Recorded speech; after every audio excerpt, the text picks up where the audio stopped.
Hey everyone, today I teamed up with Tokwan to analyze 6 popular ancient equipment armors with maximum random attributes. Which one is the best for which situation? Keep watching to find out.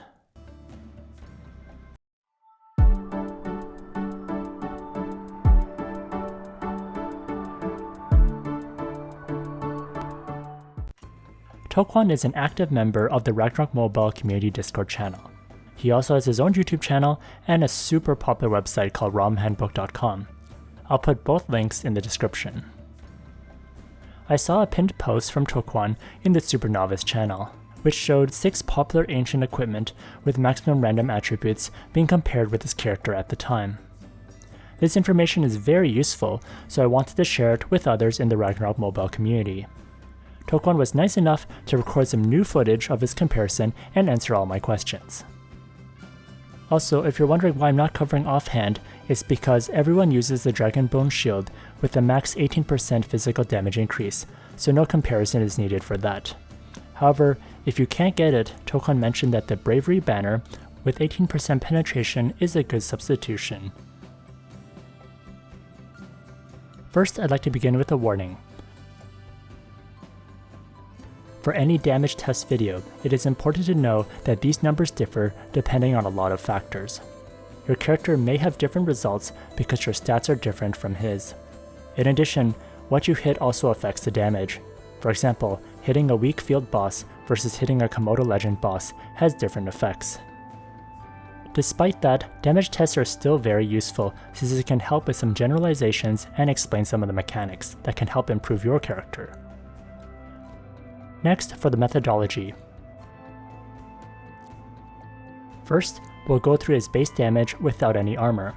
He's also purposely not wearing full gear because for some random attributes, they were not max, so you had to simulate it with some gear.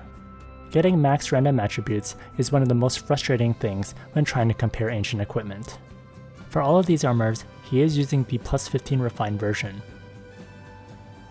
Hopefully you're able to get a plus 15 voucher and use it on one of these ancient equipment armors. Next, for each armor, I'll show the stats and the difference from his base damage. He may also swap in some gear to make up for the max attributes at this time.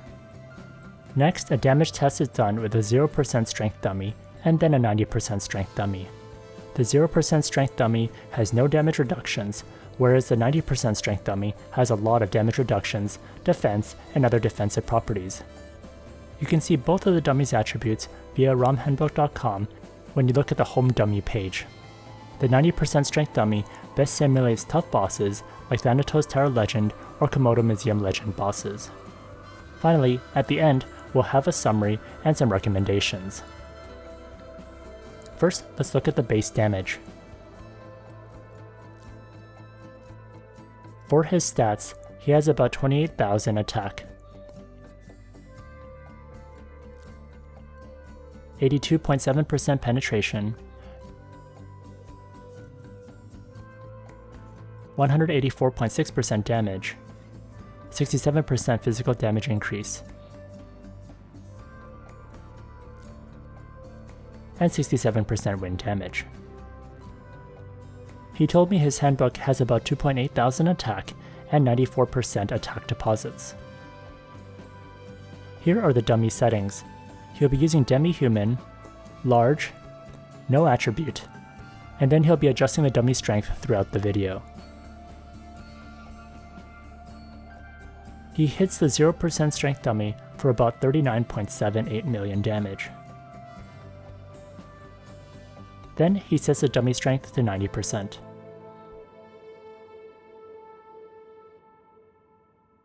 The dummy is hit for about 2.3 million damage.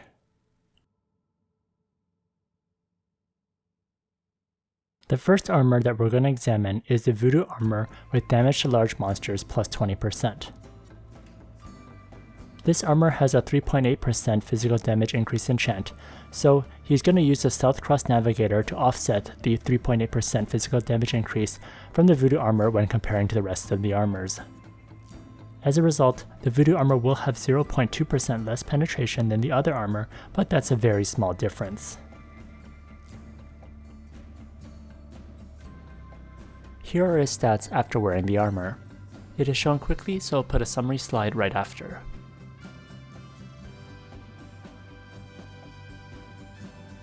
His attack and damage increases, as well as the damage to large monsters, which is not shown in this chart. Against a 0% strength dummy, he hits it for about 47.47 million damage. Next, he switches to a 90% strength dummy. He hits that dummy for about 2.83 million damage.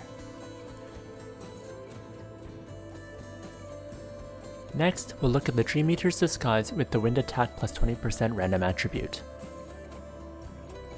He equips the South Cross Navigator to offset the physical damage increase enchantment on the Voodoo armor. The Dreameater's disguise random attribute affects other elements as well, but the only one of interest is wind for Cart Tornado. Here are his stats after wearing the armor. It is shown quickly, so I'll put a summary slide right after.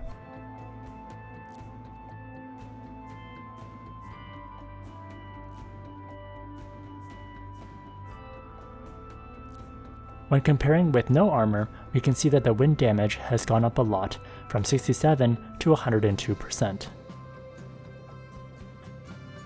First, he hits a 0% strength dummy. He hits it for about 47.45 million damage. Next, he switches to the 90% strength dummy. He hits it for about 3.11 million damage. Next is the Voodoo armor with the 15% penetration percentage random attribute. His Voodoo armor only has 10% penetration random attribute, so he's going to use Tamamo's tail to make up for the missing 5% penetration. Here are his stats after wearing the armor. It is shown quickly, so I'll put a summary slide right after. When compared with no armor, we see the attack has gone up, the penetration percentage has gone up, and the damage percentage has gone up too. He shows his dummy is at 0% strength, and then he hits it for about 45.88 million damage.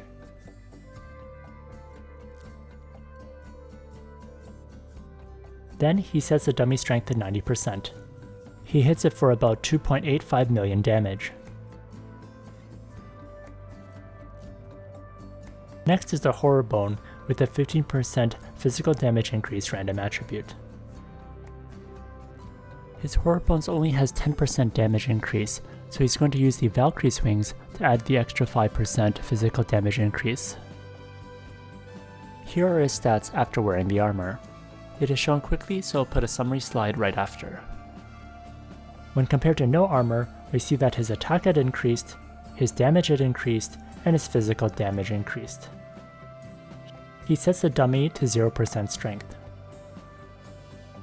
He hits the dummy for about 47.11 million damage.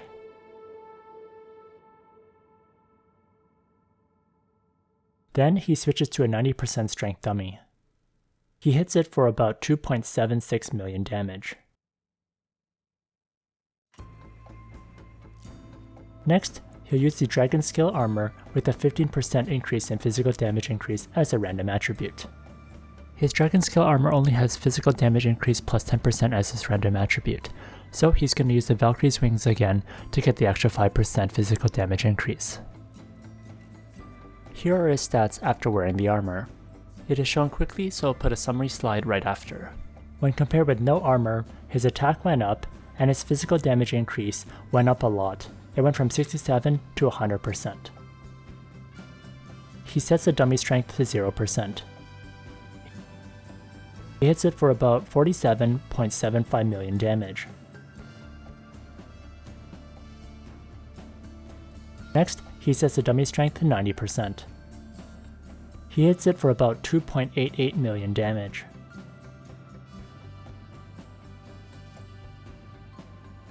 Next, we'll look at the Truth Expositor with the plus 24% attack random attribute.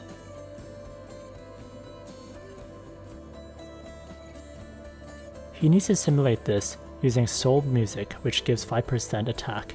Then he has to deposit 3 1% deposits to get an extra 3% attack.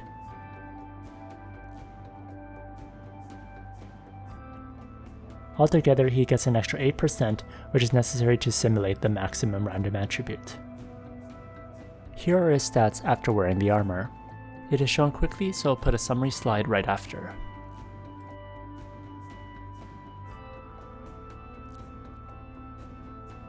When comparing to no armor, we see the attack has gone up significantly. In addition, the damage has increased. He sets the dummy strength at 0%. He hits a dummy for about 47.6 million damage. Next, he sets the dummy strength to 90%. He hits the dummy for about 2.72 million damage. Next is the summary and recommendations. For the 0% strength dummy, the Dragonscale with a physical damage increase of 15% is the winner. For the 90% strength dummy, the Dreameater's disguise with the plus 20% wind damage increase is the winner. When I compare these results with the ones he made 3 months ago, there are some differences, as a character can change a lot in 3 months. Even though the results are different, we can still reach some generalizations about the armors.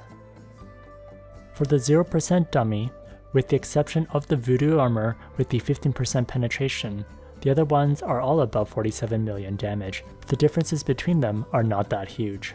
This is also consistent with his damage test from 3 months ago. So, since there's not a big difference, all of these armors are viable. For the 90% dummy, Dreameater's disguise is the top, and that happened 3 months ago as well. And Tokwan said it is the best in slot for Komodo Museum Legend. It's also a noticeable difference when he was testing it back then and saw an 11% damage increase, which is very significant. So why is wind damage so good? Tokwan explained that elemental damage is a pretty good damage modifier in general. Against high reduction mobs, we lack a lot of wind damage. That's why it wins with the 90% dummy. But with the 0% dummy, although it is still good, it is not the best since there's a lack of wind damage reduction in the first place. For Komodo Legend, Tokwan explained that bosses have a 90% wind reduction, and that many Nokus have very low wind damage. As a result, as you get closer to 90%, your damage effectiveness is quite good. However, after 90%, your returns are a bit lower. If you plan to deal with bosses or instances that have very high damage reduction, then the Dreameater is the clear winner. Thanks to Tokwan for all the explanations and screenshots. Personally, I've been trying to roll for the Dreameater for a very long time, but still no luck, so the best I have to work with right now is the Truth Expositor with a 24% attack random attribute. It still works great, so you shouldn't feel bad even if you can't get the ideal armor. It's great that many armors are viable, so even if luck isn't on your side, there's still many usable Ancient Equipment armors. If you enjoyed this video, please like, comment, and subscribe.